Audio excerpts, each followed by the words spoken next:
Здравейте отново, господин Хараш. В края на последното ни интервю, което беше доста интересно, казахте, че Бог е по-дълбок от реалността.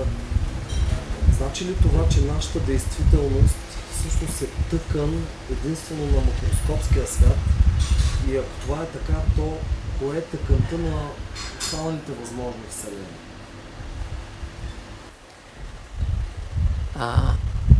Значи Бог е по-дълбок от реалността. Реалността, световете, създанията са, Вселената са външни неща за чистия дух. Това, върху което трябва да се наблегне, не е Вселената, не е света, не е съществата, а нещо по-дълбоко, което Той е създал. Значи главното нещо, това е Той и древността. Не миналото, не историята, зато и ще разкажа сега. Древността е по-дълбока от Вселената. Вселената е неговата, той излъчва от себе си. Значи това е, нарича се още пустотата, безкрая, пълнотата. Много хора казват, че Бог е създал физическите светове с цел да се огледа самия себе си. Малко така звучи... Не. Значи Бог няма нужда да се оглежда, защото Той си е Той. Той е всичкото.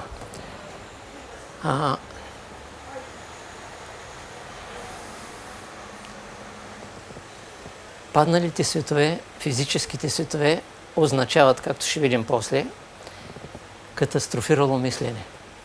За разлика от тези, значи тези, които имат история, които имат създаване, те са пропаднали в дълбоко в мисленето и в духа си. Изгубили са духа си. Всъщност това е грехопадение. Те са изгубили Бога. Докато древността, тя е без минало, сега след малко почвам по-дълбоките неща, тя няма нужда от минало. Значи учителя на едно място казва, скоро ми каза в един разговор, който люби Бога е изпреварил бъдещето. Значи там няма минало, факта, че има минало и бъдеще, означава, че нещата са далече от истината. Ще го кажа по друг начин.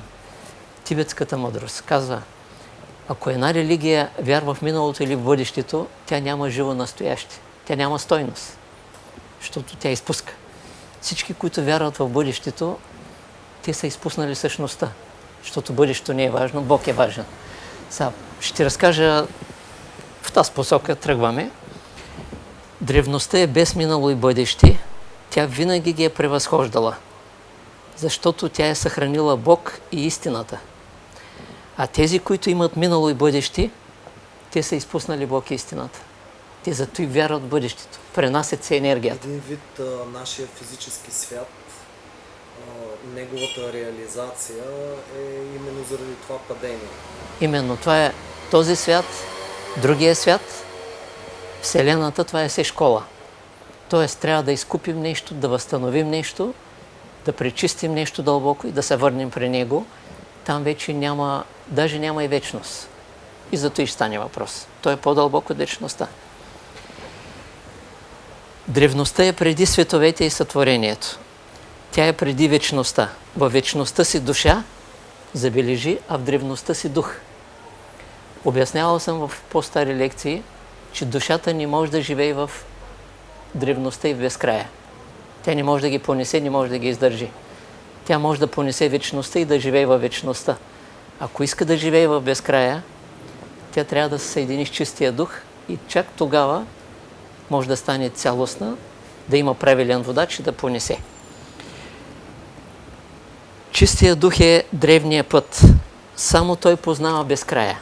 Чистия дух в нас. Той е същността, той надминава реалностите.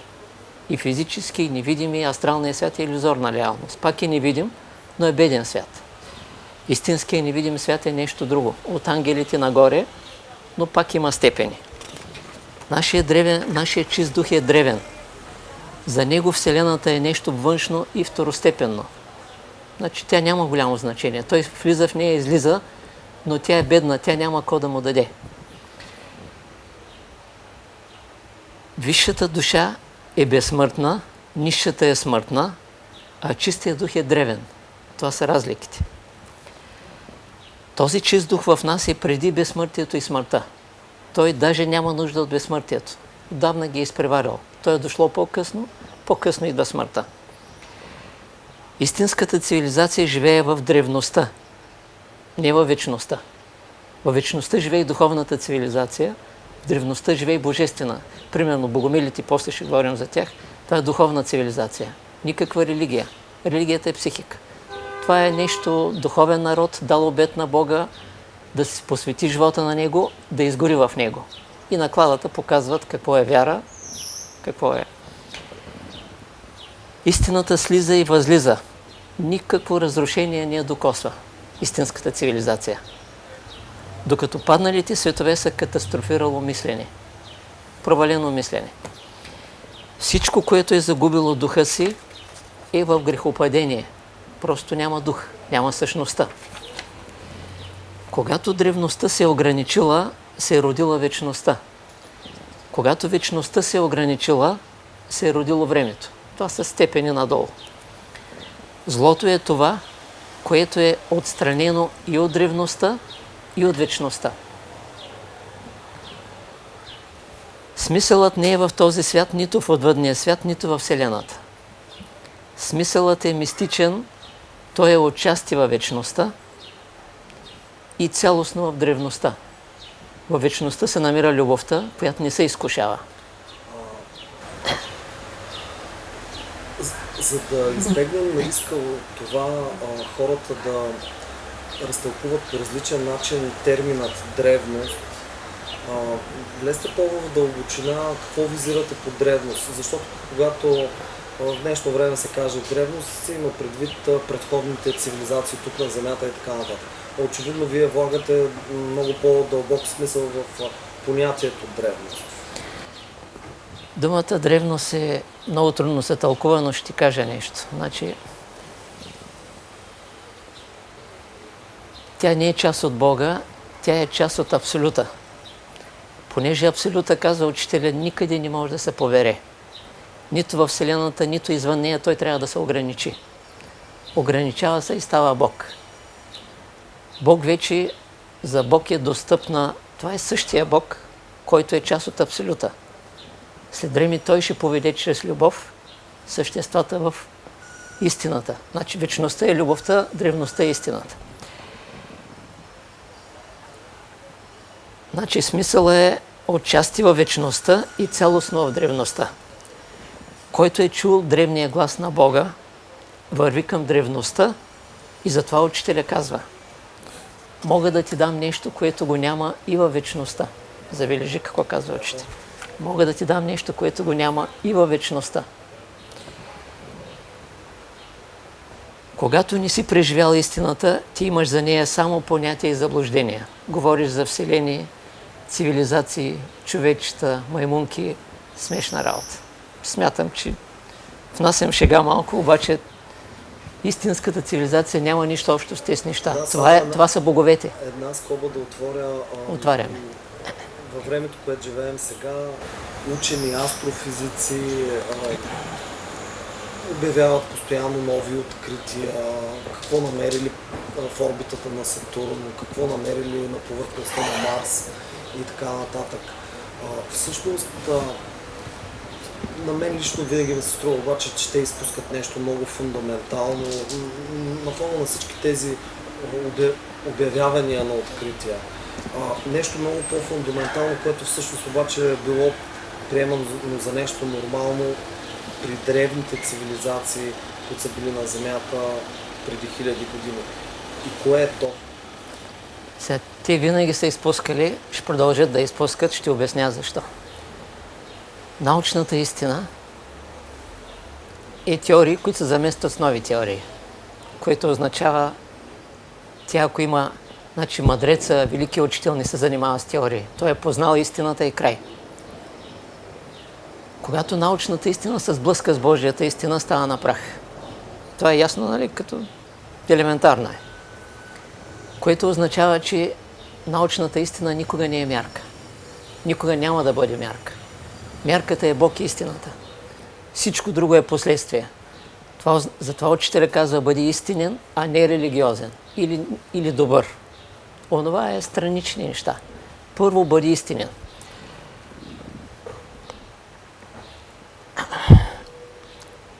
Древният, вечността е тайна, древността е мистерия. Това са различни неща, само да ти обясня. Значи има загадка, тайна и мистерия. Загадката е за учените хора да се забавляват. Въобще е загадките. Тайната е за духовни хора, богомили подобни, духовни, не религиозни. Мистерията е за божествени хора. Там човешки крак не може да препари. Това е нещо. Древният, това е в най-дълбокия смисъл, защото ме питаше абсолютът. Нямало име тогава. И сега няма име. Тогава още нямало слово. Защото в начало е било безмълвието. А словото идва много по-късно. Даже числата са преди словото. Говоря малко така, защото бях болен и така малко преуморен. Ама чува се ясно, смятам. Понеже вкарваме в разговора все повече понятия, абсолют, истина, време и така нататък. Истината е безмълвие. Но ние трябва да кажем посоки. Освен това има определени истини, които аз не ги изнасям нито на лекции, нито тук. Значи наистина са по-опасни от атомна бомба. Значи атомната бомба е детска игра. Нещо, както и да е. Числата са били преди словото. И затова в древността Бог е бил наречен първото същество. Няма име, няма слово. По-късно е бил наречен Бог. Човечеството още не е устояло на неговата истина и затова то е отделено от древните цивилизации. Говори за тях, спомня си нещо, но не ги познава. Древната цивилизация живее в ядрото на истината. Древността е съставена от две неща – дух и истина. Безкрайност и истина. Тук няма вечност. За време да не говорим. Вечността е друго нещо. Тя е съставена от душа и от любов. Това е вечността. А време? Има ли при нея време? Няма време, защото висшата душа, тя живее в Бога. Нисшата душа, човек е създал втора душа, понеже е допуснал порока, тя е смъртна, за нея има време, то пак е условно, но има време, има сътворение, за да научи уроци и да се освободи. Древните знаят, че истината не може да се вмести в Словото, защото истината е преди Словото. Което и да кажем за истината е приблизително, обаче духа може да каже неща, които да помогнат на хората. Затова правим компромис и казваме неща близки до истината. И затова казах, истината е безмълвие. Едната част трябва да я разбереш вътрешно. Да приемаме ли, че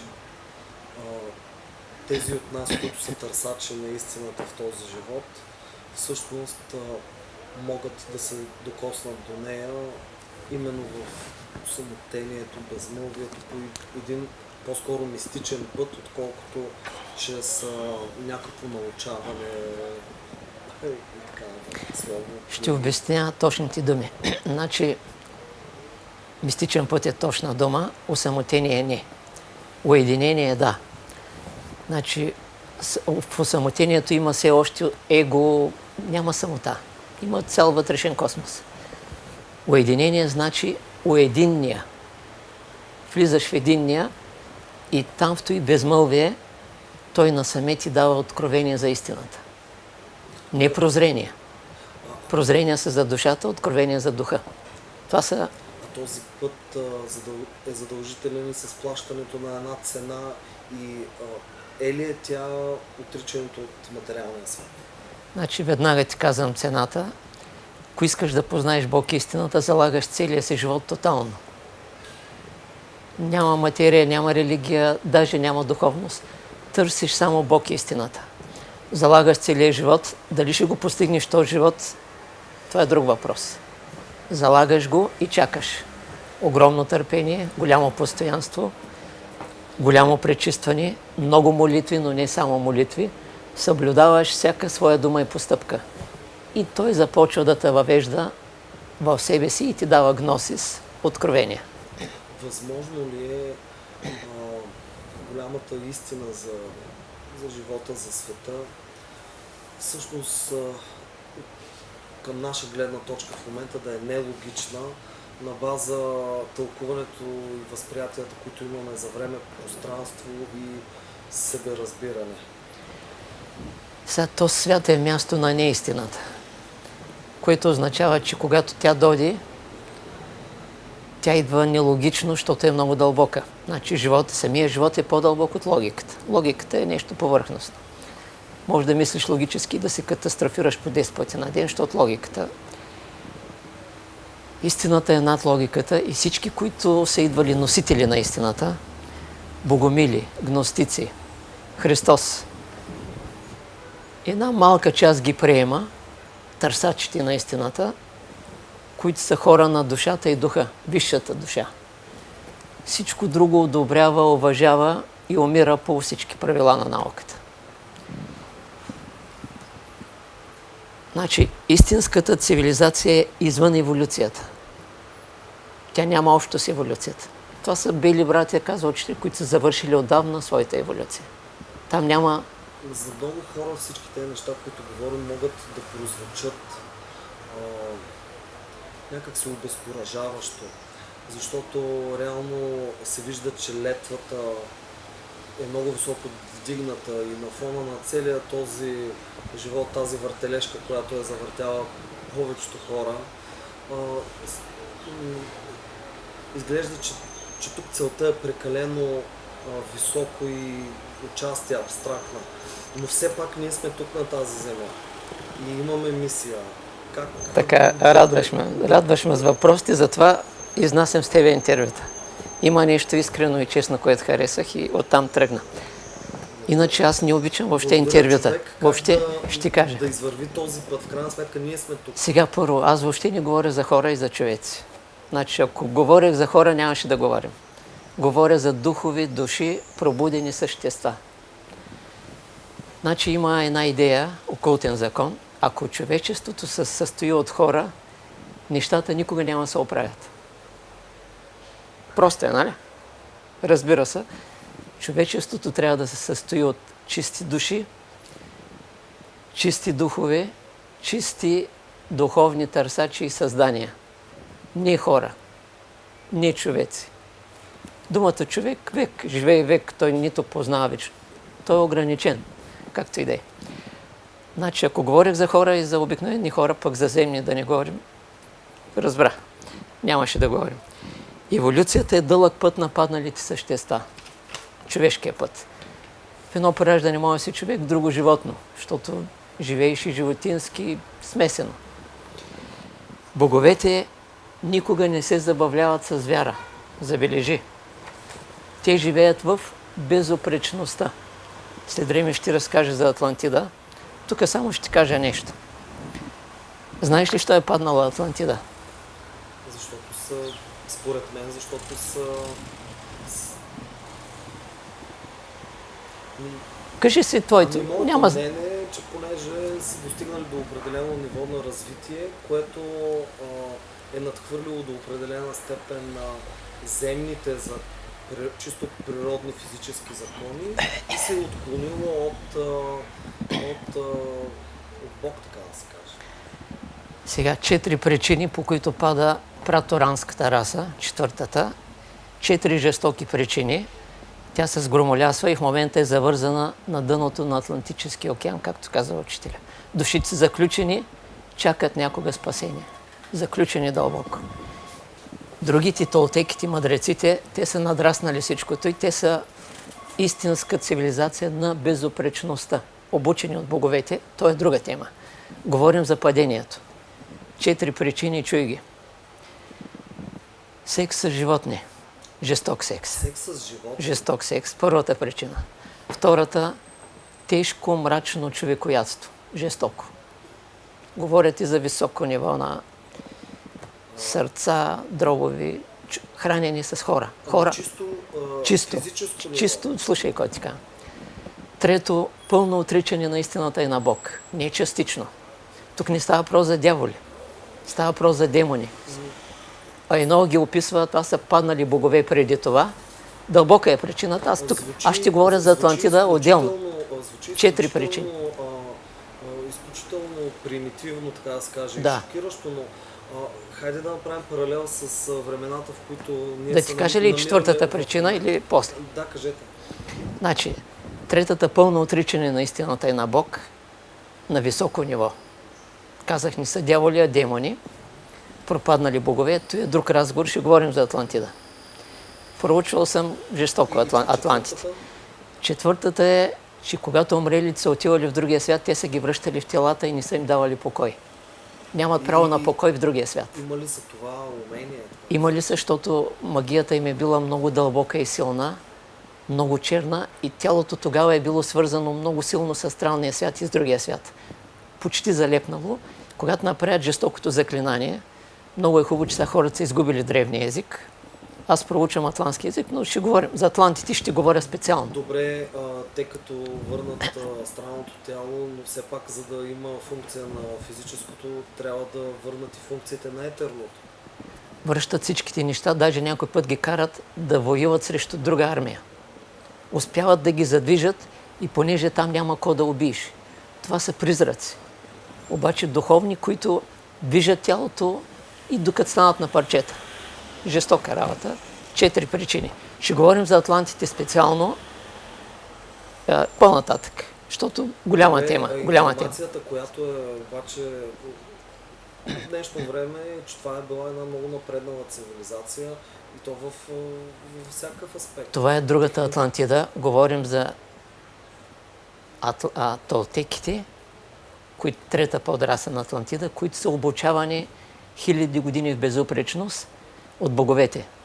Те постигат 6, 7 и 8 степен безупречност, което означава Христос съзнание, Буда съзнание, Кришна съзнание, страшни нива, Орфей, Мелхиседек. Говорим за... Да, добре. Говорим от мъдрост нагоре. Дадохте няколко примера за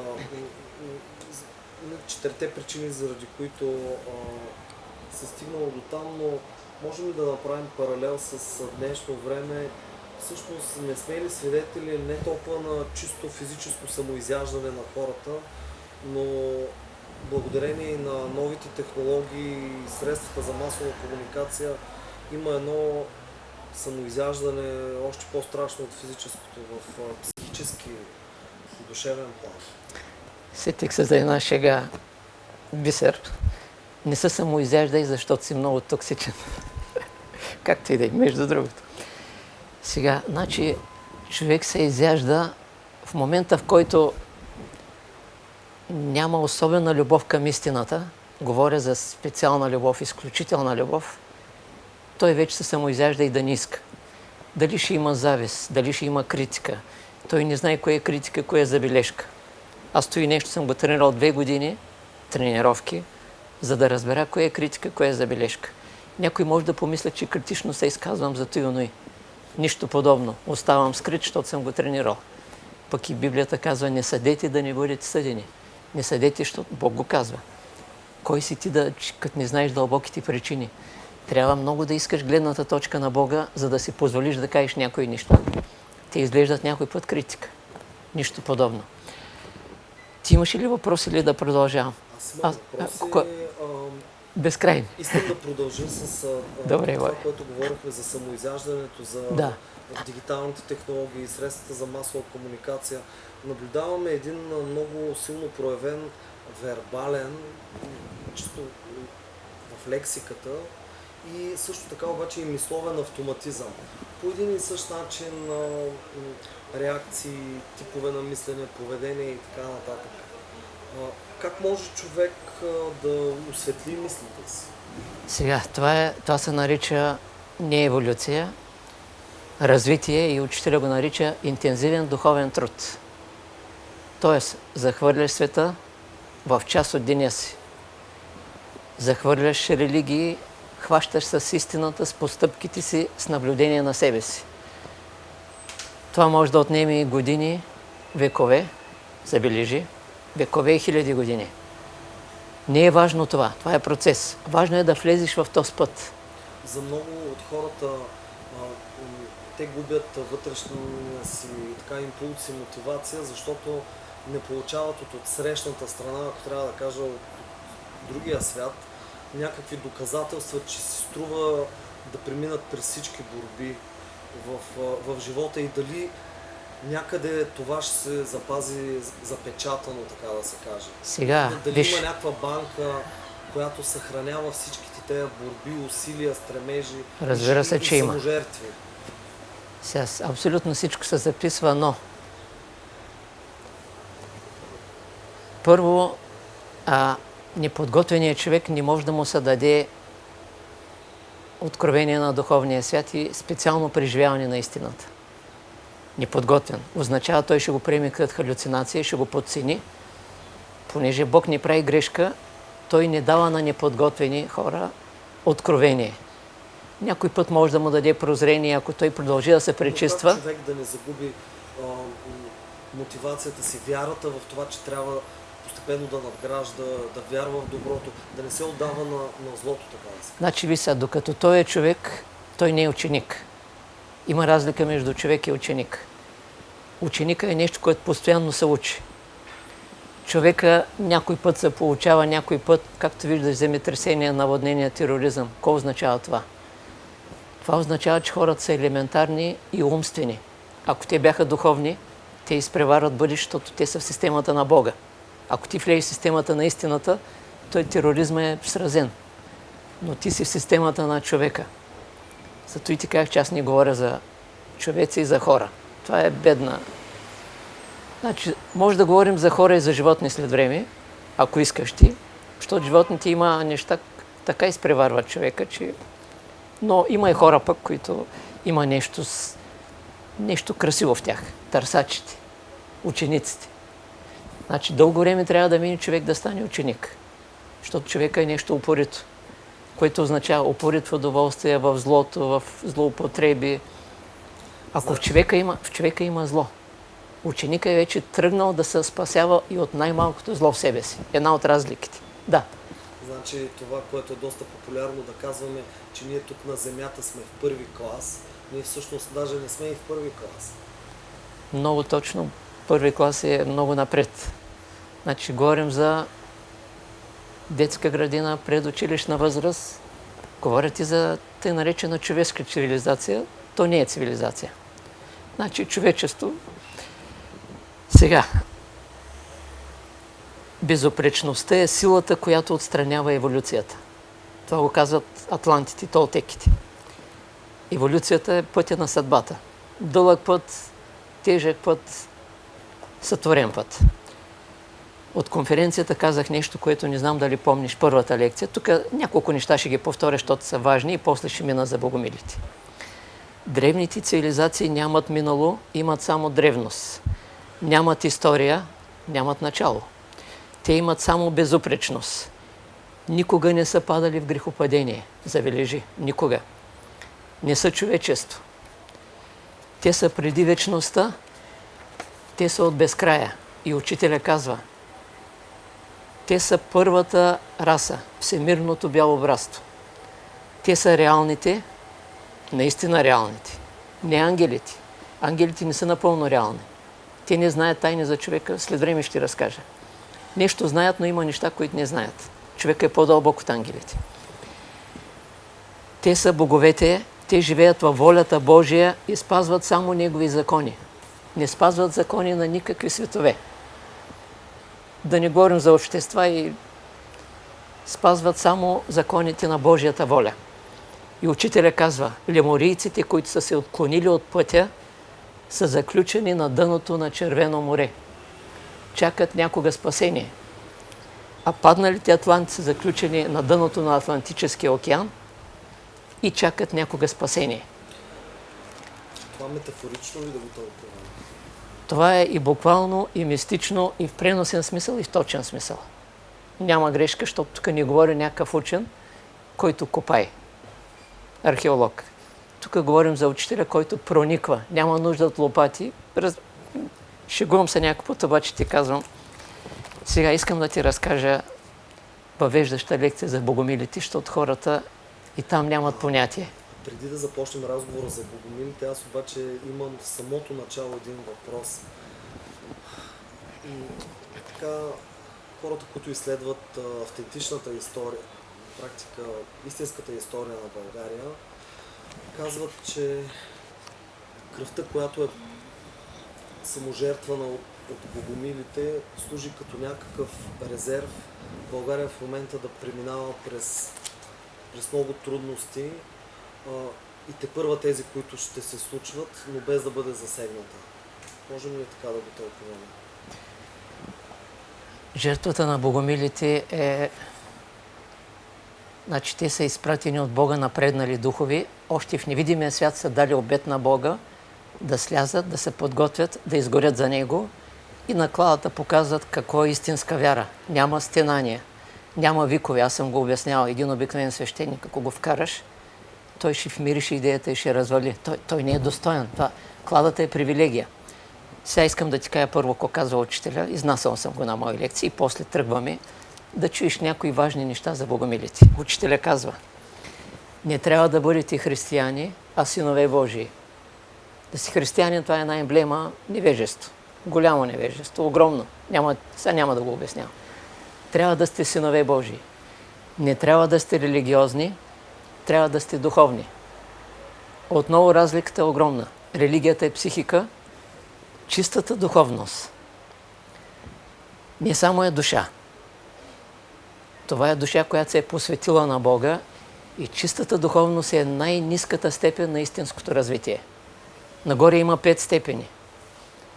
Сега ти предлагам да не говорим за тях, защото нека да стигнем до чистата духовност, защото това е страшно. Само едно уточнение. Когато казваме, че християнството, нали, е дълга тема, но все пак проявлението и мистерията на Христос не я отричаме като обективен факт, нали? Христос е по-реален и от християнството, и от църквата. Той, ще видиш, той не се занимава с палене на свещи, защото не може да излъжеш Бог със свещи. Той живее правилен живот в Бога. Всичко друго за него е кой се нарича християнин, как се нарича, как използва името Божие, това е друга тема. Христос е нещо чисто, християнството го оставяме настрани, той е като човечеството. Така. Сега, богомилството искам да разбереш, че не е религия, а духовна цивилизация и духовен народ. Те ни държат на сътворението. Сътворението е погребение, нали? Кладата беше велика привилегия и на нея те показаха своята вяра, забележи, която пак си остана неразбрана, както и вярата на апостолите. Вярата на древните траки. Дълбоко нещо поглъща смъртта и кладата, любов, която не поглъща кладата, каква любов е? Която не поглъща трудностите и не ги превъзхожда, за каква любов говорим? Човешка. Богомилството е било просто истинското християнство, на което църквата не е могла да издържи, забележи. Истинското християнство. Религията е психика, духовността е душа, любов и чистота. Това са 3 дълбоки закона, ако трябва някой път, ще ги обясним. Бог не държи на религии и църкви, а на чистота. Забележи как просто говори учителя. Значи няма термини като Блаватска, да ти трябва цял речник и пак не можеш да разбереш истината. Защото тя е оплетена. Знае някои неща, но той, което не знае, защото мъдростта говори просто. Значи учителя на едно място казва, що е истина? Това, което говори, разбираемо. Виж, нали? Колко...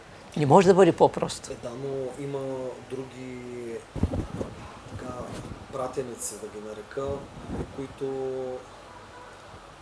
говорят също за истината, но с по-закодирани послания, т.е. за да направят това, което и с вас сме говорили, че тя трябва да е достъпна не на всеослушание, а на хората, които са подготвени. Аз той, което ще кажа, не са дълбоките истини, така че...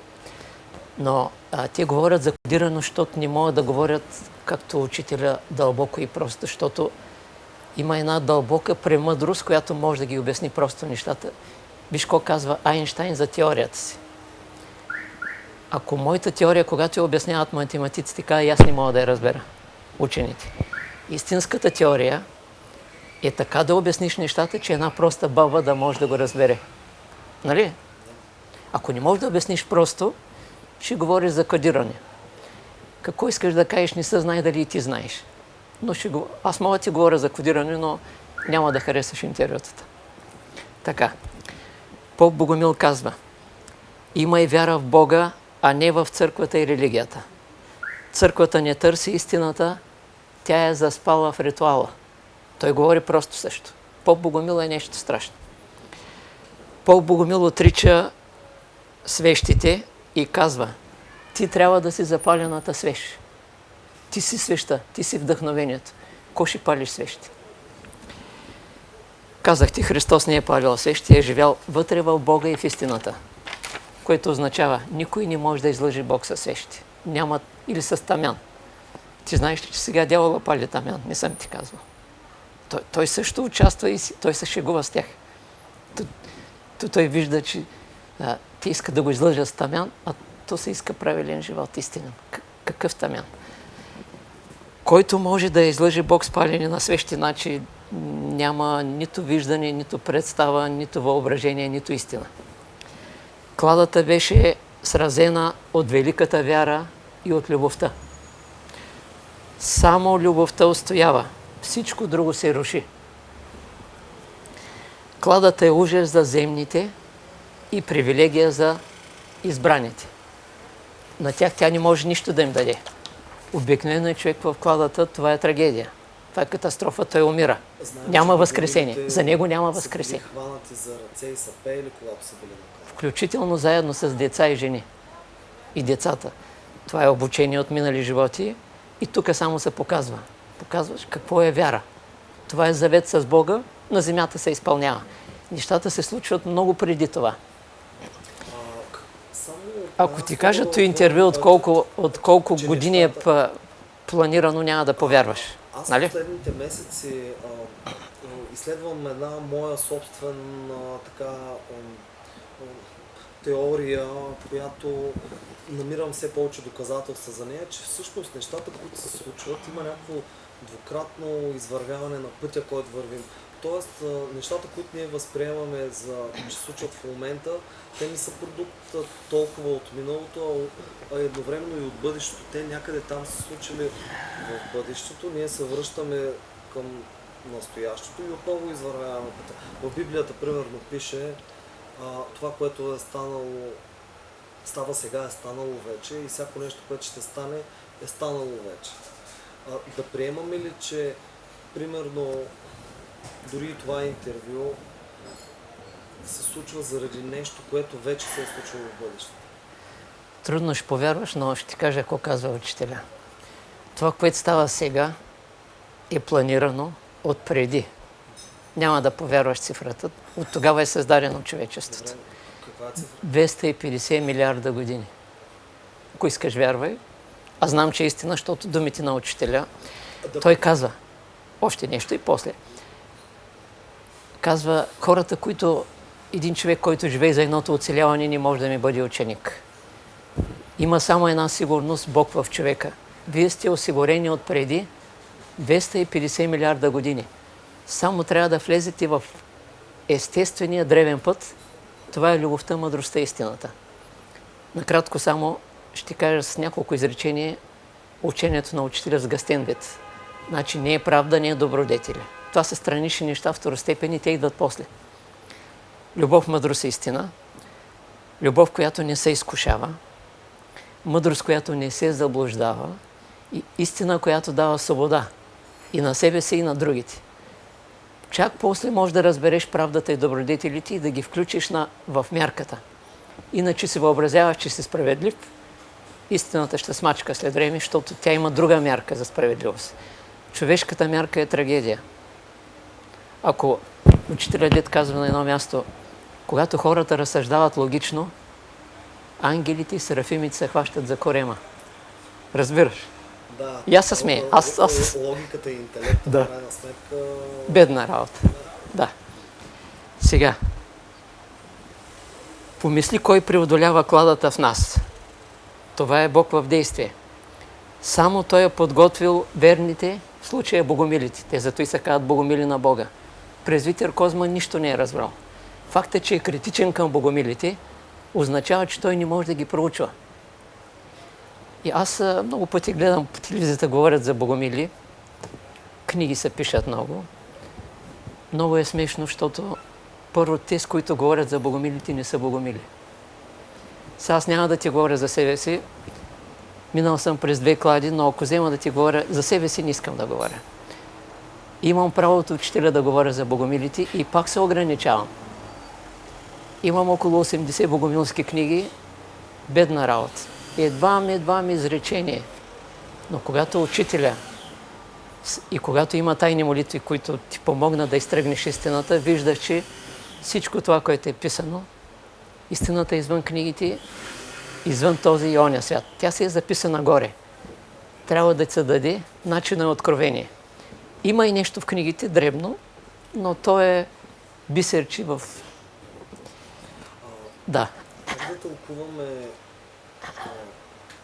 постоянно съпътстващото зло, което е съпътствало и самата мисия на богомилите?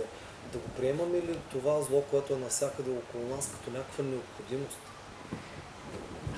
Значи повече от необходимост. Първо, Бог действа чрез Христос и Сатана. Там, където не може да помогне чрез Христос, това са негови инструменти. Злото е в ръцете на Бога е скрито добро.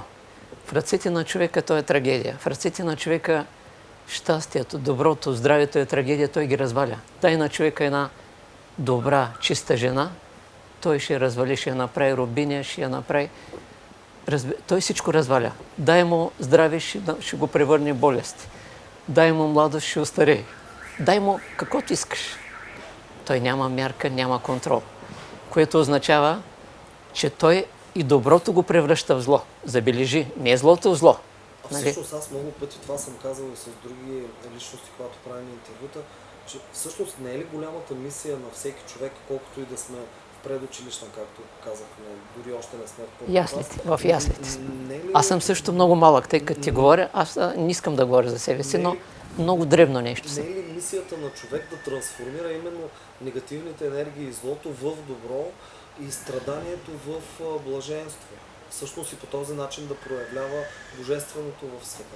Значи, когато говорим за отрицателни мисли, негативни и положителни, това е една игра на ума. Човек, който е положителен, с положителни мисли, той не е духовен човек. Значи, преди години в Руси ме питаха каква е разликата между оптимиста и духовния човек. Отговарям ти. Оптимизма е провал. Оптимиста при една трагедия, отнемеш му здравето. Близките хора, фирмата, той е провален. Духовният човек тържествува, забележи разликата. Затова учителя казва, има външна любов, има вътрешна. Отклонявам се, но пак ще... Значи, външната любов е когато Бог ти даде всичко и си доволен, казва учителя. Благодариш. Добра жена, партньорка, сестра да я наречем. Тя е повече сестра, отколкото жена. Тя е и майка, и богиня, и душа. Голямо нещо е жената. Аз го изнесах в една от лекциите скоро. Както и да е. За какво говорихме, забравях за малко. За трансформирането на злото да. в Значи... добро и че всъщност това е илюзия на мозъка, схващанията за негативните енергии. Значи, духовният човек не се проваля. Той е над положителните мисли. И чак тогава той може да ги владее правилно и да знае кое е положително, кое е отрицателно. Защото той някой път може да постъпи привидно отрицателно и това да има добър резултат. Значи има лоши постъпки с добър резултат, има добри постъпки с лош резултат. Мога да ти дам примери. В този контекст обаче така наречените погрешения на хората оправдани ли са? Значи...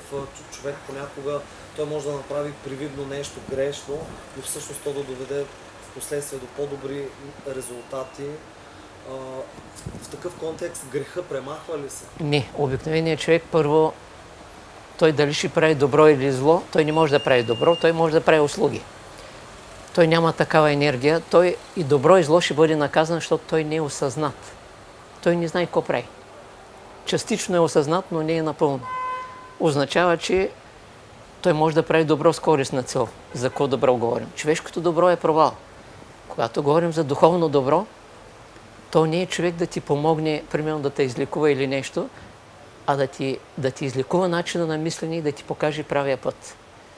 Тук вече ти тръгваш към вечността и това не е добро, а това е нещо много повече.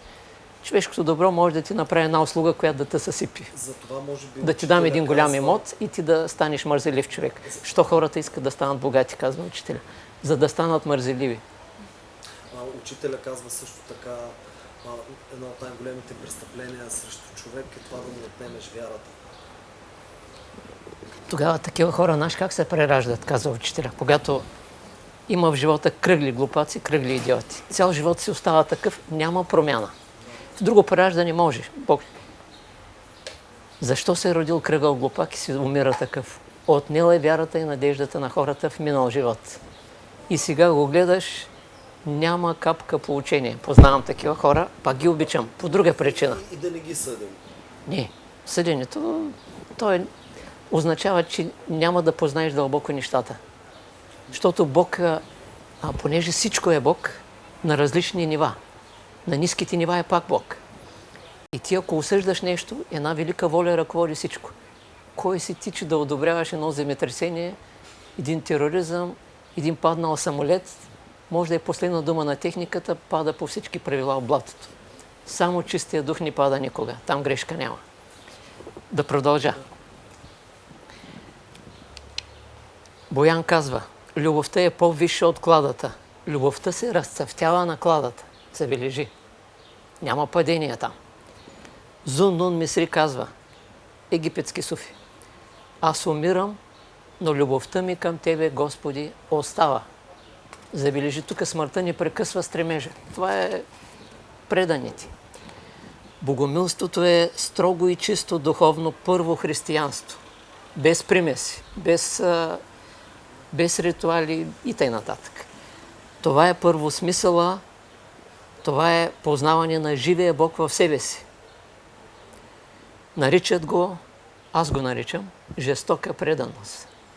Не е някакво говорене за Бога, не е някакви цитати. Всеки може да цитира Библията. Сега ако хванем един алкохолик на улицата, той ще цитира и той. Нищо не означава. Ако знаеш, приятелю, каква чест е да умреш за Бога, то е, как да ти кажа, това е придобиване на вечното съкровище.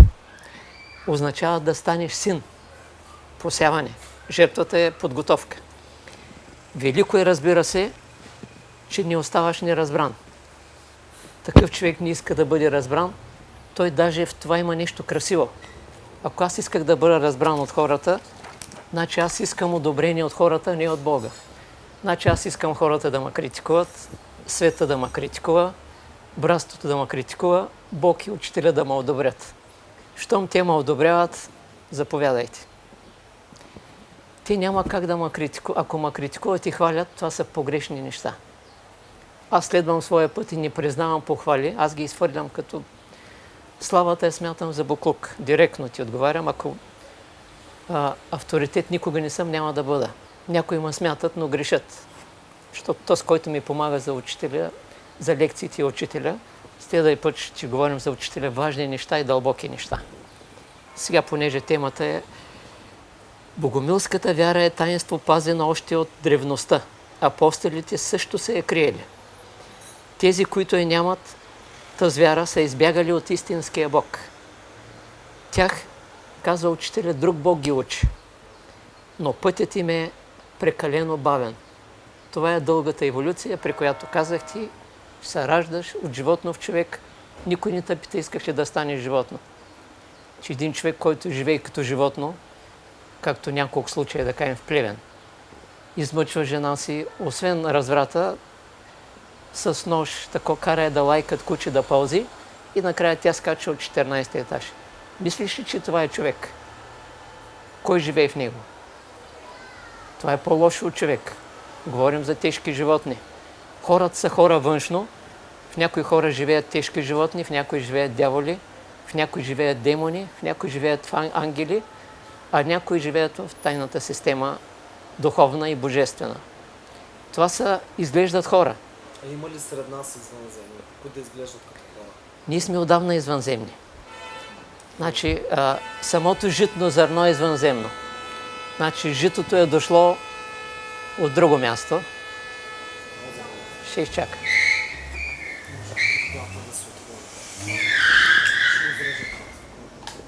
Той беше музика иначе, но за малко. Малко като цигулка. Да.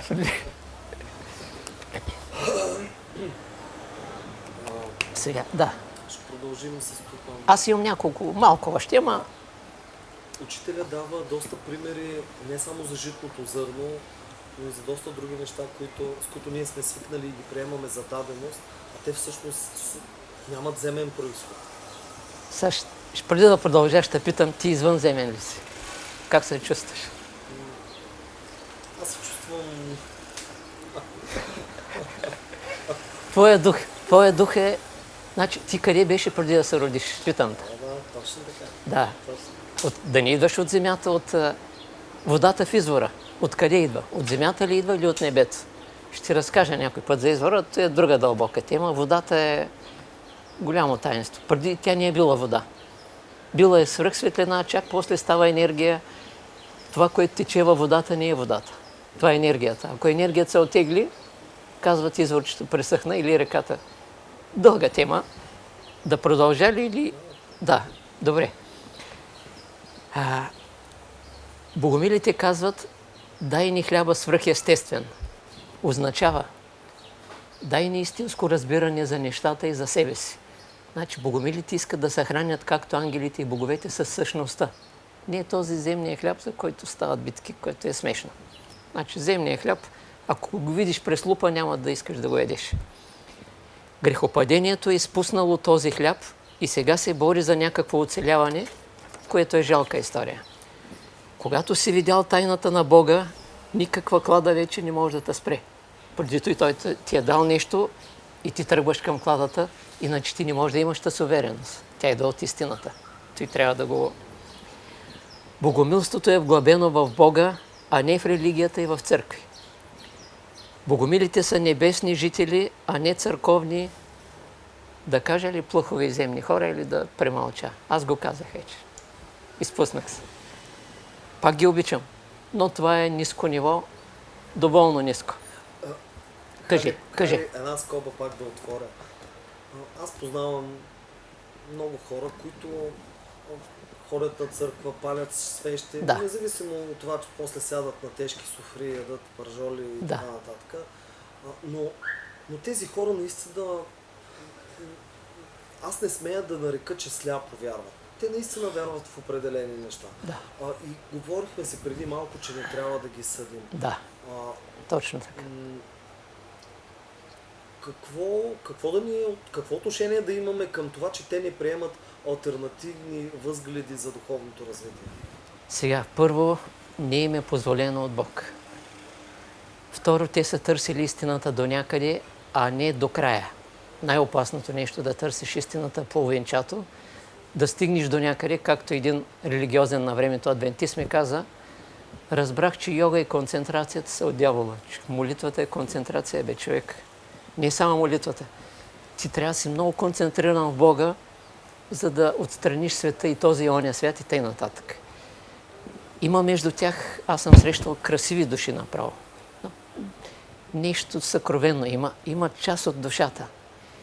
Обаче те не са ударени по правилния начин, понеже не им е позволено от Бога. Бог знае, че те не държат на истината до край, а до някъде. Когато такъв човек, който е търсил истината до някъде и почне да ръководи другите хора, стават най-големите бели. Той не знае къде е отишъл, не знае къде е и когато ръководи другите, той е опасно. Слепия води слепите. Но тук става въпрос за духовна слепота, която е много по-коварна от нас. Защото тя ще погребе по няколко начина. Обаче такъв човек, като говори авторитетно, виждал съм такива хора, аз се радвам и на такава трагедия. Аз на всичко се радвам.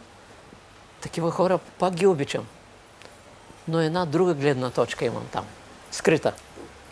Но той не го показвам. Сега. Да. Пауза. Нали като дига това не са за да крива лице? Дайте само, имаш ли такова за лице? За поддръж? Кърпичка. Една салфетка, ама Една салфетка само дайте, че много съм на мокри. не ми пречи, ама добре. Просто блести в кадъра. Добре.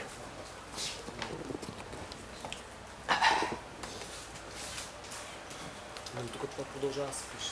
Аз виждам. Не съм с това. Това ще сме лесно. Да.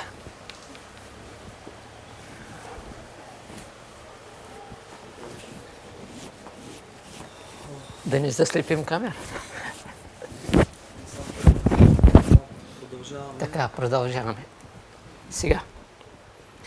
Смъртните християни изгониха чистите и безсмъртните от България. Изгониха Бог и посланниците на Бога и те говорят за любов, но те навлизат в карма. Все по-дълбоко в смъртта и в злото, не става просто да ги осъждаме.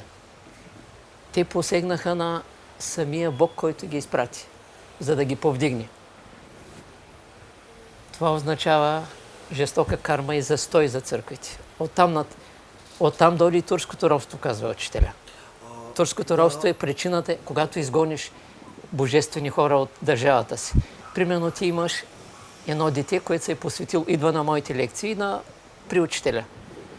То си посветил живот на божественото и ти казваш, ако ходиш на тези лекции, ще изпъде от къщата си.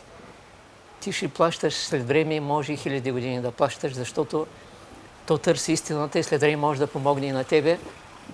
Помня един такъв в Държавна сигурност каза, ако моите деца идваха на твоите лекции, щях да ги убия и да те убия. По-скоро щях тебе да те убия. Към съжалявам, че не идват.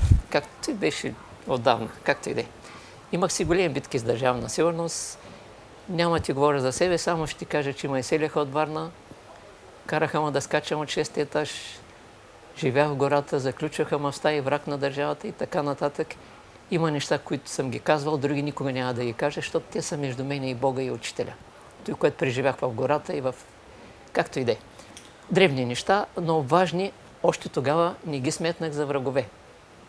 Тайно в тях Бог работеше, изпитваше ме, за да мога да разбера каква вяра имам, защото има 30 степени вяра. Абсолютната вяра. И да видя и многото четене на учителя и практики, ко съм разбрал. Като заговорихме за тези неща, възможно ли е... Той между другото ти го. Да, между другото, възможно ли е тази вълна терористична, която въртита в Европа, всъщност да е кармически логична на база водени войни в предходните години? Разбира се. Всички войни между народите идват още и тръгват от Атлантида. Ще говорим за Атлантида, специално ще ти кажа неща, които ги няма в книгите. Помощта на учителя, нали? Да не помислиш, че... говоря тъй да не помислиш, че съм авторитет или нещо особено. Не съм. Ще ти кажа неща за Атлантида, много дълбоки, но днеска темата не съм включил Атлантите. Имам още някои неща за богомилите. Накладата човек придобива своята вечна опора, забележи. Накладата. Тук се придобива безсмъртно духовно тяло. Тоест, сливаш с Бога, той го прави тайно това насаме, интимно. Който изгаря за Бога, само той го постига. Значи пеперуда, която се върти около свеща и огъня, тя намирисва истината, но не може да я познае, защото не си е посветила живота. Богомилите, като съм мислил и съм си представил, едно такова чувство в гърдите съм изпитвал, сякаш те са изпитвали една мекота и топлина, когато са се саможертвали. Ами, да, той е както Алхалач на инквизицията. Той танцува, той отива на среща с Бога. Той го знае. Той знае, че има само една воля. Другите мислят, че има и сатанинска воля. В света навсякъде ръководи Божията воля. И ако ти нещо го критикуваш, понеже критикуваш Бога, ти ще навлезеш след време в тъмнина и мрак, в тъмната част на Бога. Забележи критиката колко е опасно нещо. Зато и трябва да разграничаваш и зато и тук говорим за истинското и не означава, че критикувам църквите. Аз съм изнасял християнска мъдрост и афоризми, говорил съм за истинското християнство, но това са тези, които са напуснали църквата. монаси, светци, защото те там в праволинейното, в коловозите не могат да станат истински хора. Иван Рилски казва: напускам всички тези алчни хора и няма да им служа. Той Боян му казва: Иване, църквата е мъртвило, те са били братя по друга линия. Църквата е мъртвило, двореца е мъртвило, света е мъртвило. В пустинята е разцвета. Иван Рилски знае кой е Боян Мага. Там няма коментари. Той знае, че това е велик учител. За него ще поговоря след време, може и специално. Да се върна сега на темата.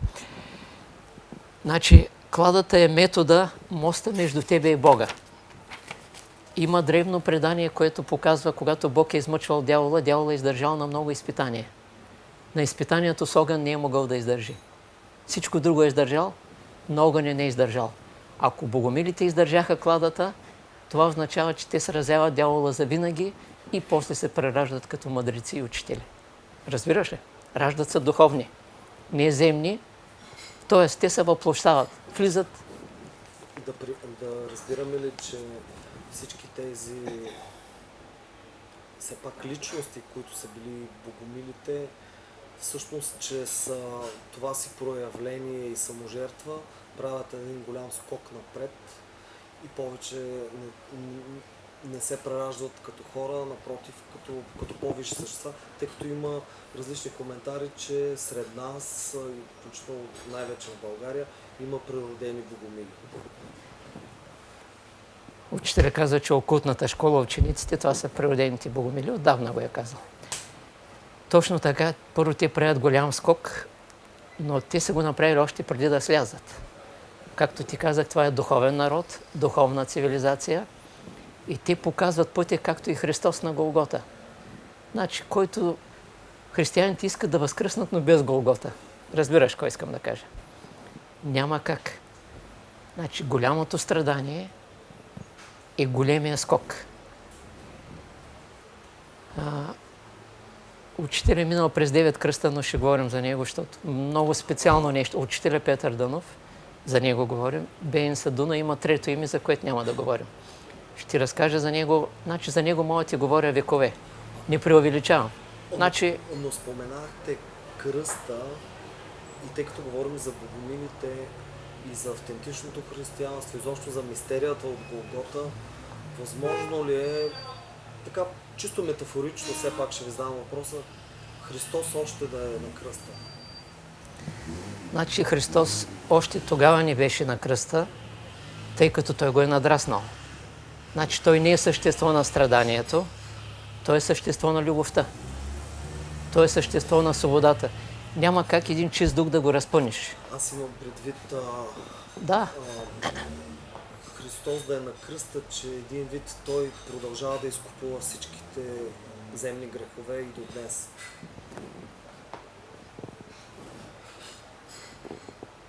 Първо, Христос, да ти кажа нещо важно, което казват богомилите. Значи той никога няма да дойде като духовно, като земно възраждане в тяло. Те, с които го чакат в тяло, ще бъдат сразени и разочаровани. Той ще дойде като духовно възраждане, т.е. учителя го е казал, ще влезе в мислите, чувствата и постъпките на хората като чиста светлина. Не казвам прав светлина. Значи богомилица духовна цивилизация, не е божествена.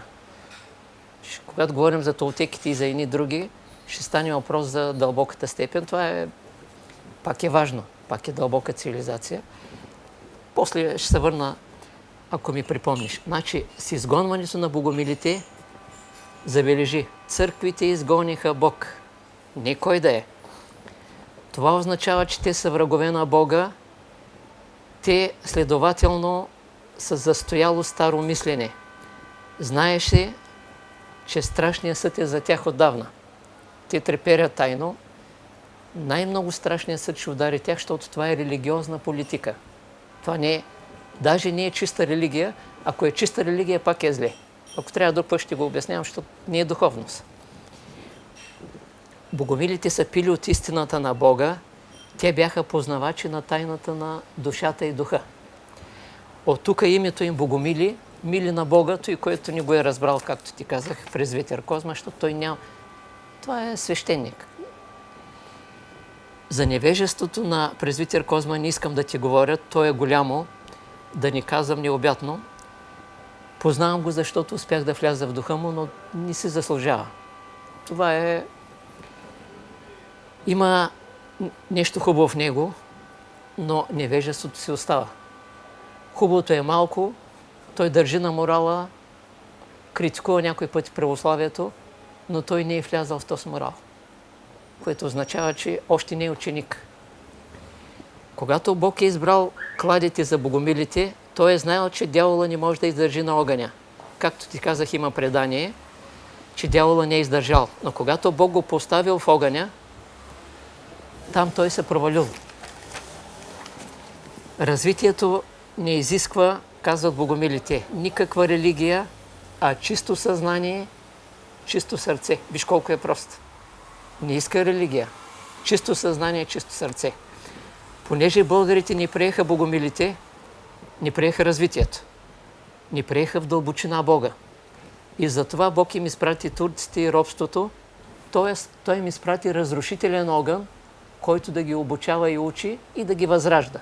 В крайна сметка, наистина... Към края съм, ама нека те изслушам. Наистина, 500-те години робство довеждат след това до едно наистина възраждане и запазване на изконните духовни ценности.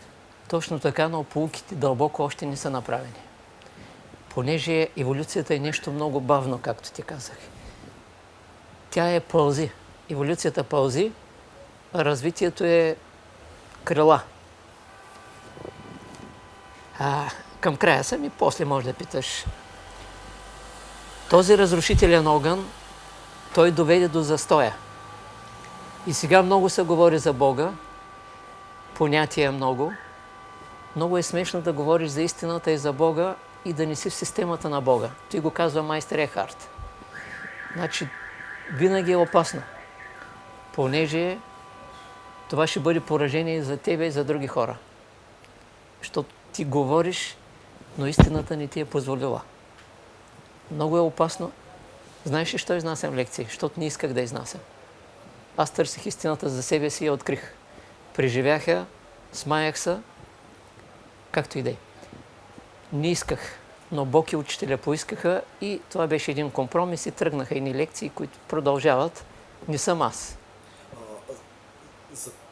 Заключването, капсуловането на познанието, в крайна сметка, не е ли един вид грях извън контекста на религиозна? Дълбокото познание. Дълбок грях. Ще кажа. Не е грях, защото то е скрито от... Учителя ги нарича учените ученото невежество. Значи, ако един учен му дадеш много повече познания, а той не е пречистен, той ще направи 10 пъти повече били и хитрости, той ще направи такива неща, че ще се смаяш. Той с ограничено знание ги прави, а когато е много по-знаеш, той ще стане много по-гъвкав и хитър. Хитростта е наследство от Атлантида, което човечеството още не се е освободило. Едно от най-тежките неща. Много е трудно да превърнеш хитростта в чист разум и в честност. Това е подвиг. Към края съм. Значи, когато дойде турското робство, разрушителният огън, той доведе до застоя много просто.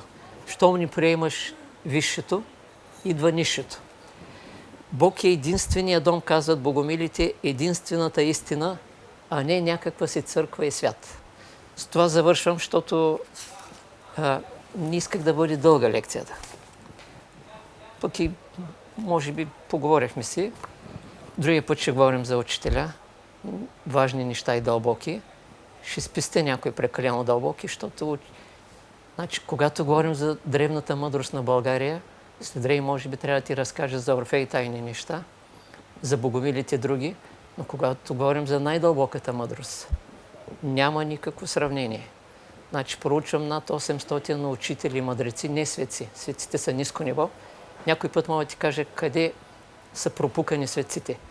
Когато говорим за учителя, говорим за страшна мъдрост и страшна истина, но ще говорим позволените неща, защото... Искам обаче в края така, на този иначе аз разговор свърших, да. Попитам, понеже доста книги се издават за учителя, доста хора, така да се каже, заиграват с неговото слово, правят различни комбинации в различни публикации.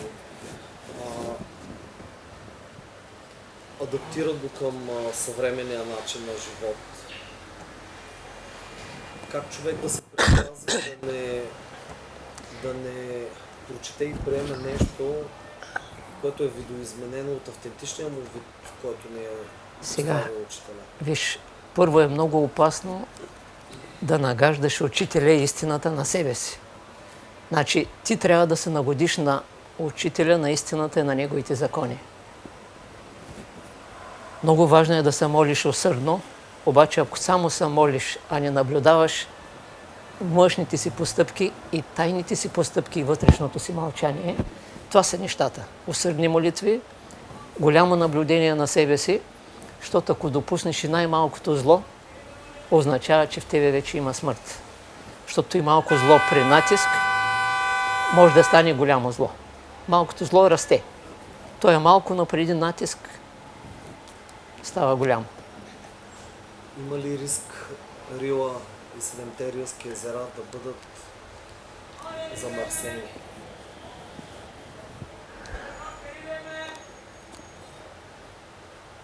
Има нещо в Рила, което никога не може да бъде замърсено. Това е духовната Рила. Слава на Бога, че има духовни неща, не можеш да ги пипнеш. Там, където пипни човешки пръст, ние скоро говорихме с тя знае. Той ме пита за Рила, за кръвстата, дали ще ходя. Рила няма ко да ми даде. Значи, за мен Рила е бедна, Хималайите са бедни. Това, което учителя ми е дал, съжалявам Рила и Хималайите, но дай да не тръгваме, пак може да смутим хора. Иначе ко ме питаше, някой път мисля за много неща. Има риск, и аз риск винаги има. С вас постоянно ми възникват много въпроси и може би наистина в следващото интервю ще е добре да бъдат фокусирани по теми, за да не... Въпреки че те самите теми са много взаимно свързани, защото на практика учението на учителя, изобщо всичко, през което минава България, колкото и малка страна да е, връзката с древните цивилизации, които са били на Земята, те са безспорни.